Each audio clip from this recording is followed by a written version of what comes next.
2024 లేదా 25లో డిగ్రీ లేదా బీటెక్ చదివారా? సాఫ్ట్‌వేర్ జాబ్ కోసం ఎదురు చూస్తున్నారా? అయితే కోడ్ జ్ఞాన్ 100 డేస్ కోర్సులో చేరండి, జాబ్ సాధించండి.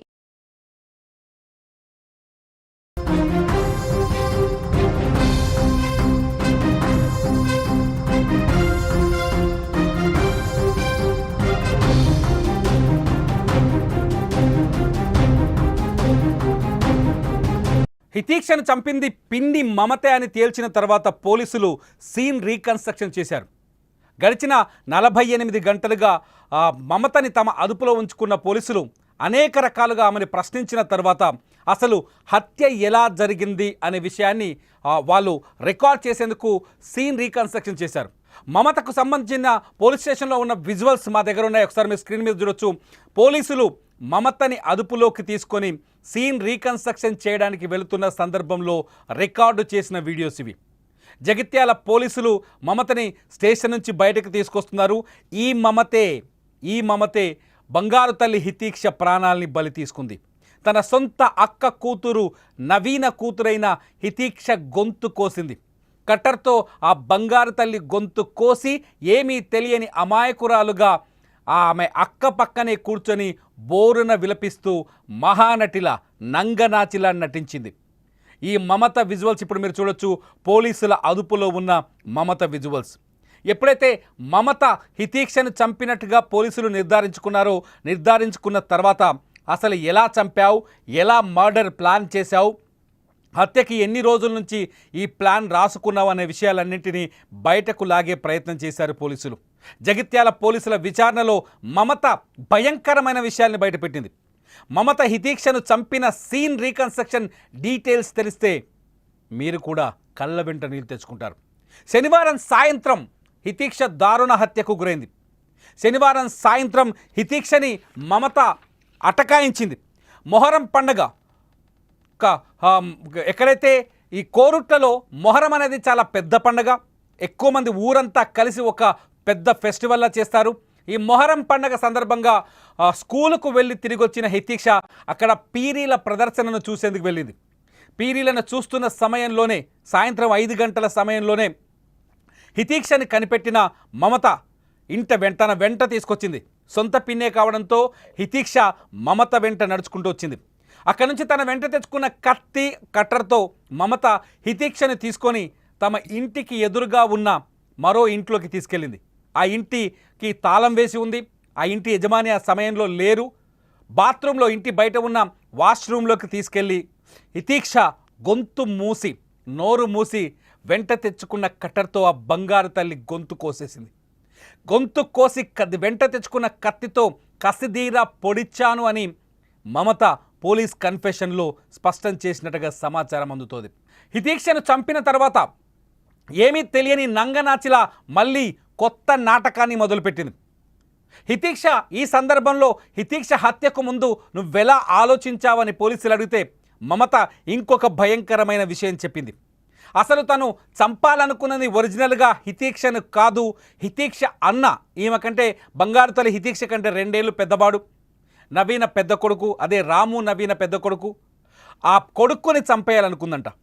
ఆ కొడుకును చంపితే తన అక్క జీవితాంతం బోరున విలపిస్తుంది, కన్నీరు మున్నురై విలపిస్తుంది. ఆమె కన్నీరు విలపిస్తుంటే, ఆమె ఏడుస్తుంటే జీవితాంతం నేను చాలా సంతోషంగా ఆనందంగా ఉంటాను, ఆమెకు తీరని బాధ కలిగించినట్టు అవుతుంది అని భావించింది మమత. ఇదే విషయాన్ని పోలీసుల ముందు అంగీకరించినట్టుగా తెలుస్తోంది. తన అక్క మీద ఉన్న అసూయతోనే ఎవరో ఒకరిని ఏదో ఒకటి చేయాలన్న ఉద్దేశంతోనే హితీక్షను లాక్కొచ్చి బాత్రూంలోకి తీసుకెళ్ళి ఎదురింట్లో పొరుగింట్లో ఉన్న బాత్రూంలోకి తీసుకెళ్ళి చంపేసి రక్తపు మడుగులో హితీక్షను అక్కడే వదిలేసి తను హత్యకు వాడిన కత్తి కట్టర్లు పట్టుకొని ఇంటికొచ్చిన మమత చీరపైన హితీక్ష రక్తపు మరకలు ఉండడంతో ఆ చీరను మార్చుకొని తన చేతిలో ఉన్న కత్తి కట్టర్ని ఒక బ్యాగులో పెట్టుకొని అక్కడి నుంచి పంజాబీ డ్రెస్ వేసుకొని ఇప్పుడు ఆ రోజు నుంచి హత్య చేసిన నాటి నుంచి ఇప్పుడు మీరు కనిపిస్తున్న పోలీస్ జీపులో కానీ బయట ఆసుపత్రిలో ఆ రోజు రాత్రి మీరు చూసిన 2 విజువల్స్లో ఒకటి రాత్రి ఆసుపత్రిలో ఉన్న విజువల్, హితీక్ష డెడ్ బాడీ దొరికిన సమయంలో ఉన్న విజువల్. అదే రోజు మమతను పట్టుకొచ్చారు ఇప్పుడు పోలీస్ స్టేషన్లో ఇవాళ రికార్డ్ చేసిన విజువల్స్. అదే డ్రెస్లో ఉంది గడిచిన 48 గంటలుగా మమత. ఈ మమత హితీక్షని తీసుకొచ్చి చీర మార్చుకొని ఆమెను చంపడానికి వాడిన బంగారు తల్లిని చంపడానికి వాడిన కత్తి కట్టర్ని బ్యాగులో వేసుకొని ఒక ప్యాసింజర్ ఆటో తీసుకొని ఆ ఆటోలో మెయిన్ రోడ్ వరకు వెళ్ళిపోయింది. కోరుట్లలో ఉన్న జాతీయ రహదారి వరకు వెళ్ళిపోయింది. జాతీయ రహదారి పక్కనే జిఎస్ ఫంక్షన్ హాల్ అని ఒక హాల్ ఉంటుంది. జిఎస్ ఫంక్షన్ హాల్ దగ్గరికి వెళ్ళి ఆ ఫంక్షన్ హాల్ వెనకాల ఒక వీధి ఉంటుంది, కొంత నిర్మానుష్యంగా ఉంటుంది ఆ వీధి. ఆ వీధిలో ఈ కత్తి కట్టర్ చీరతో కూడిన బ్యాగ్ని అక్కడ పడేసింది. ఆ తర్వాత మళ్ళీ ఏమీ తెలియనట్టుగానే ఇంటికి వచ్చేసింది ఆటోలో. మమత వచ్చేసరికే హితీక్ష మిస్సింగ్ అనే ప్రచారం జరుగుతుంది వీధిలో. తమ కాలనీలో హితీక్ష కనిపించట్లేదంటూ వాళ్ళ నాన్నమ్మ మమత అత్త లక్ష్మి మనవరాలు కోసం వెతుకుతోంది. పీరీల దగ్గరికి వెళ్ళింది, మొహరం పండగ దగ్గరికి వెళ్ళింది, పక్కింటోళ్ళని అడిగింది. హితీక్ష గల్లీలో చాలామందికి తెలుసు. హితీక్షని అందరూ ముద్దుగా పలకరించేవాళ్ళు, ముద్దుగా మాట్లాడేవాళ్ళు. 5 ఏళ్ల పాప కాబట్టి అందరూ తన ఇంటికి రాగానే ఆ బంగారు తల్లిని చాలా చక్కగా చూసుకునేవాళ్ళు. ఆ ఇళ్ళంది వెతికింది హితీక్ష నానమ్మ లక్ష్మి. ఈ సమయంలో హితీక్ష తల్లి నవీన ఇంట్లో లేదు, ఏదో పని మీద కరీంనగర్ వెళ్ళినట్టుగా సమాచారం ఉంది. సో తల్లి లేని సమయం కావడంతో హితీక్ష ఈ హత్యకి పూనుకున్నట్టుగా అర్థమవుతోంది. హితీక్ష తల్లి వచ్చేలోపే ఈ హత్య చేయాలనుకుంది. హితీక్ష తల్లి వచ్చేలోపే మర్డర్ చేసింది.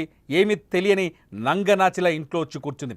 ఎప్పుడైతే నాన్నమ్మ మనవరాలి కోసం వెతకడం మొదలైందో ఒక్కదానితో మొదలైన వెతుకులాట కాలనీ మొత్తం వచ్చేశారు.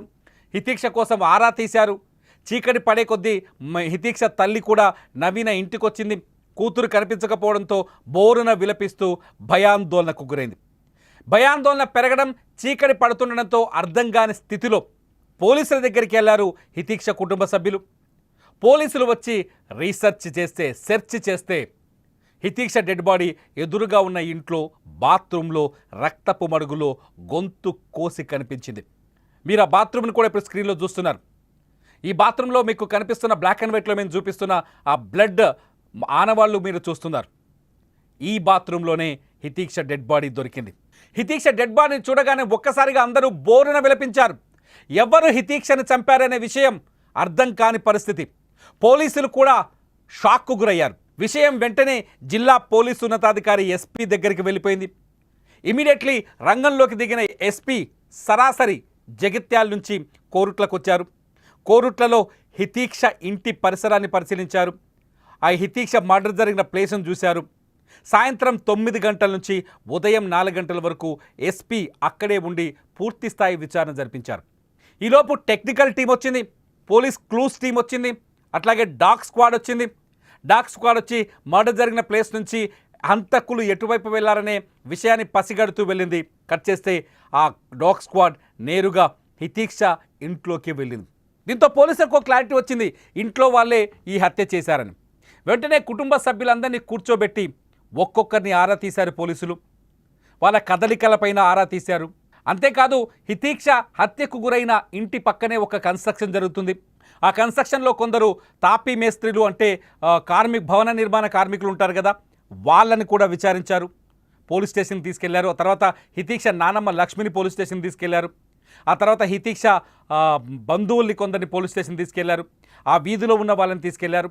అట్లాగే హితీక్ష డెడ్ బాడీ దొరికిన ఇంటి యజమానికి ఫోన్ చేశారు. అతను కొన్ని రోజులుగా వరంగల్లో ఉంటున్నాను, ఆ ఇంట్లో ఉండట్లేదనే సమాధానం చెప్పారు. గ్రామస్తులు కూడా ధృవీకరించడంతో ఆ తర్వాత హితీక్ష పిన్ని చిన్నమ్మ అని పిలుస్తారు తెలంగాణలో, ఆ చిన్నమ్మ మమతని పిలిచారు. మమతని పిలిస్తే మాటల్లో తేడా వచ్చింది. మమత ప్రవర్తన పైన పోలీసుల దగ్గరున్న టెక్నికల్ టీం లోకల్గా ఉన్న సీసీ కెమెరాల్ని పరిశీలించారు. ఇటు డాగ్ స్క్వాడ్ కూడా మమత వైపే చూడడంతో అనుమానం చాలా స్పష్టంగా పెరిగిపోయింది. అంతేకాదు అక్కడున్న స్థానికులు కూడా మధ్యాహ్నం మమత చీర కట్టుకుంది, ఆ తర్వాత ఇప్పుడు పంజాబీ డ్రెస్ వేసుకుందనే సమాచారాన్ని గమనించారు, పోలీసులకు అందించారు. దీంతో సీసీటీవీ ఫుటేజ్ చూస్తే హత్యకు గురైన ఇంట్లోంచి మమత ఒక బ్యాగ్ తీసుకొని బయటకు వస్తున్న దృశ్యాలు కనిపించాయి. ఆ బ్యాగులోనే హత్యకు వాడిన కత్తి కట్టరున్నట్టుగా పోలీసులు అనుమానించారు. వెంటనే మమతని పోలీస్ స్టేషన్కి తీసుకెళ్లి ఆదివారం తెల్లవారుజామున 4 గంటల సమయంలో మమతని పోలీస్ స్టేషన్ తీసుకెళ్లి 4 తగిలిస్తే అసలు విషయాన్ని ఒప్పుకుంది మమత. నేనే మా అక్క కూతురు హితీక్షని చంపేశానని, కట్టర్తో గొంతు కోశాను, కత్తితో పొడిచాను అని చెప్పింది.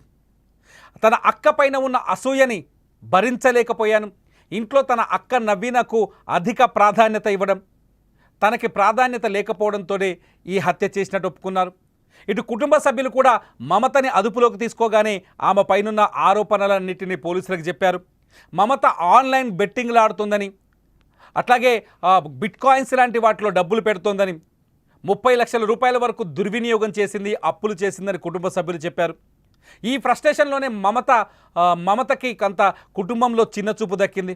అయితే నవీన కుటుంబ బాధ్యతలను తీసుకోవడం, ఎందుకంటే నవీన భర్త రాము, మమత భర్త లక్ష్మణ్, రాము లక్ష్మణ్ తండ్రి కూడా, నవీన అత్త కూడా, మామ కూడా దుబాయ్లోనే ఉంటున్నారు. హత్యోదంతం తెలియగానే నవీన భర్త రామ్ వచ్చాడు కానీ లక్ష్మణ్ రాలేదు.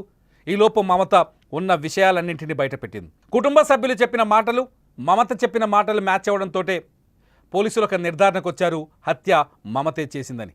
ఆ తర్వాత మీరు చూస్తున్నారు విజువల్స్లో మమతని సీన్ రీకన్స్ట్రక్షన్ కోసం పోలీస్ జీప్లో ఎక్కించుకొని ఆ కత్తి అసలు హత్య ఎలా జరిగిందనే విషయాన్ని రీకన్స్ట్రక్ట్ చేస్తూ వచ్చారు. మీరు చూసిన విజువల్స్లో చూడొచ్చు, మమత హత్య చేసిన ఇంటి దగ్గరకు వచ్చి హత్య చేసిన విధానాన్ని చెప్పి పోలీస్ స్టేషన్లోకి వెళుతున్న సీన్, పోలీస్ జీప్ ఎక్కుతున్న సీన్ చూడొచ్చు. పోలీస్ స్టేషన్ నుంచి బయటకు వస్తున్న సీన్ ఇది.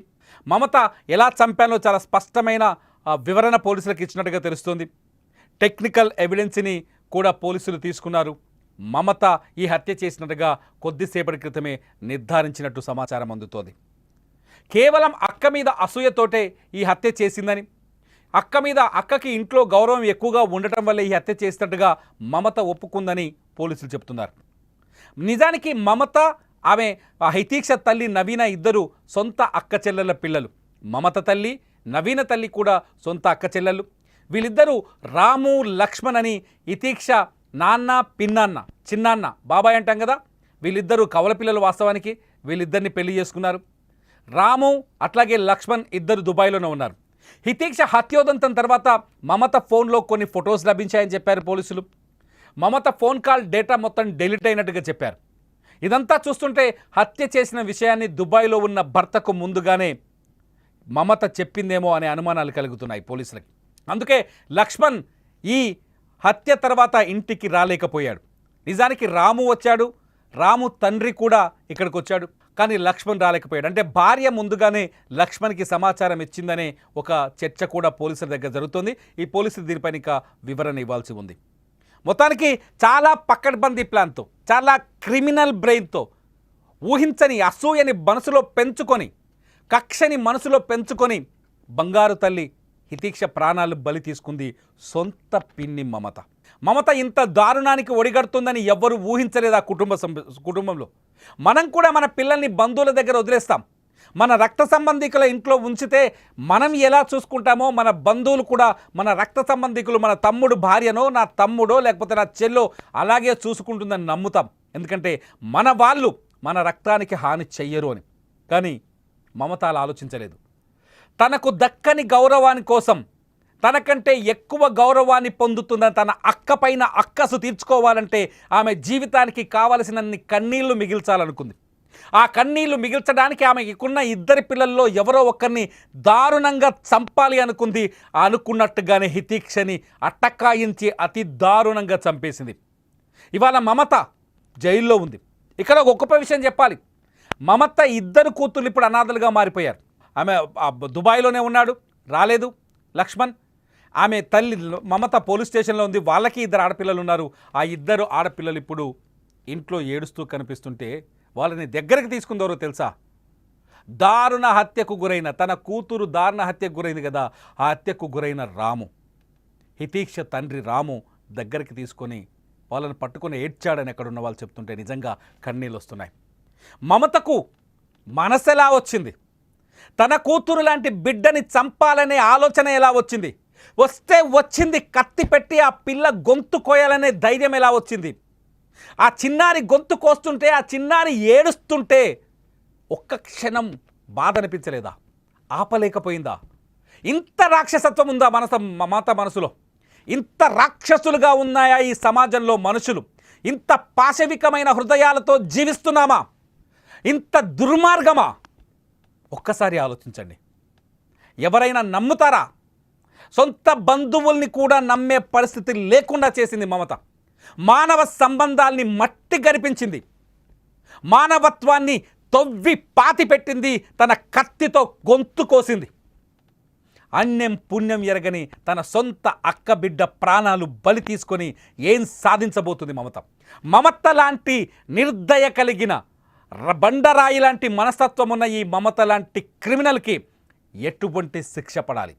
మీరేం చెప్పాలనుకుంటారో చెప్పండి ఈ వీడియో కింద. మమత లాంటి క్రిమినల్ని ఎలా శిక్షించాలో మీరు చెప్పండి. చూస్తూనే ఉండండి హితీక్ష హత్యకు సంబంధించిన ప్రతి అప్డేట్ని సుమన్ టీవీ లైవ్, అలాగే సుమన్ టీవీ డిజిటల్ లైవ్లో.